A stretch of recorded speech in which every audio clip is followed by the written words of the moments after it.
Cette animation montre une salle des compteurs d'eau avec protection contre les retours d'eau. Il y a un RP pour les sprinklers et un DCVA pour l'eau potable. Le disconnecteur à pression réduite offre une protection maximale contre le siphonnage et la contrepression, en agissant comme un double clapet modifié. Avec un orifice atmosphérique entre eux, cette conception garantit que la pression entre les clapets reste inférieure d'au moins 2 livres à celle d'alimentation. C'est permis même si les deux clapets sont encrassés. Ces dispositifs conviennent pour une utilisation à pression constante et sont souvent installés dans des environnements à risque sévère.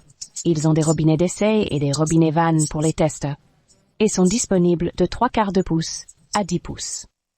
Le NRP doit être utilisé si un traitement de l'eau comme le glycol est utilisé dans le système SEPEC, comme dans les environnements à risque sévère. Notez que les robinets vannes doivent avoir une tige extérieure et un arcade pour vérifier visuellement qu'ils sont ouverts. Vous verrez peut-être des boîtes rouges ou des interrupteurs d'autoprotection sur la tige. Ça, quelqu'un manipule les vannes sans autorisation. Ces interrupteurs déclencheront une alarme pour les pompiers, donc contactez le service d'incendie avant de fermer ou tester ces dispositifs.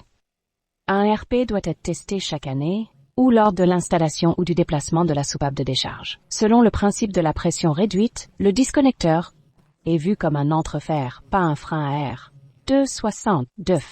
Résumé des interstices. Ils ne doivent pas être placés dans des environnements nocifs et doivent être d'au moins 25 mm de hauteur, avec une hauteur 2 fois le diamètre de l'ouverture de sortie d'eau. Si l'ouverture de l'évent de décharge est d'1 pouce, l'espace d'air doit mesurer au moins 2 pouces.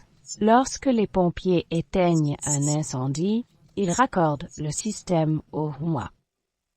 Après utilisation, l'eau s'écoule jusqu'au clapet anti-retour. L'eau restante entre le clapet et la connexion siamoise peut être drainée par un goutte à goutte. N'oubliez pas que ce système n'a ni glycol ni traitement de l'eau. Il est donc sage de récupérer les restes de glycol lors de la vidange. Maintenant, passons à la dérivation du compteur d'eau avant de procéder à l'assemblage du clapet anti-retour. La dérivation doit avoir au moins 3 robinets vannes. Dans les grands bâtiments, le compteur d'eau, souvent appelé compteur composé, est constitué de 2 compteurs. Un compteur à déplacement positif fonctionne quand la demande est faible, tandis qu'un compteur à turbine fonctionne pour une forte demande. La plupart des grands systèmes de distribution d'eau sont en acier inoxydable soudé, car c'est plus économique que le cuivre. Certains systèmes utilisent des tuyaux en cuivre ou en plastique selon les spécifications des ingénieurs. À gauche, vous verrez le DCVA ou clapet anti-retour double. C'est était un dispositif de prévention des retours d'eau conçu pour protéger les réserves d'eau potable contre la pollution des retours d'eau. Le DCVA est utilisé pour isoler les locaux dans un bâtiment commercial. Il est classé parmi les risques modérés et non sanitaires, conçu pour prévenir la pollution sans danger de mort, mais pas les contaminants. Il comprend 2 clapets anti-retour indépendants en série et des vannes d'arrêt étanches de chaque côté. Cette configuration permet au DCVA d'empêcher efficacement les retours d'eau dans des conditions normales. Les principales caractéristiques d'un DCVA: 2 clapets anti-retour. Les 2 clapets fonctionnent indépendamment pour garantir que si l'un tombe en panne, l'autre empêche le reflux. Cette redondance renforce la fiabilité. Les vannes d'arrêt isolent le DCVA pour l'entretien et les tests sans perturber l'approvisionnement en eau. Les DCVA ont des robinets d'essai pour vérifier chaque clapet anti-retour. Les tests réguliers confirment que le dispositif empêche les retours d'eau.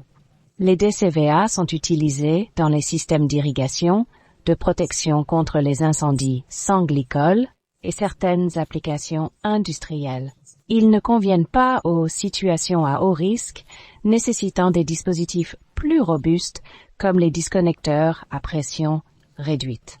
Des dispositifs robustes comme les disconnecteurs, merci d'avoir regardé, c'est dans le code. Sample text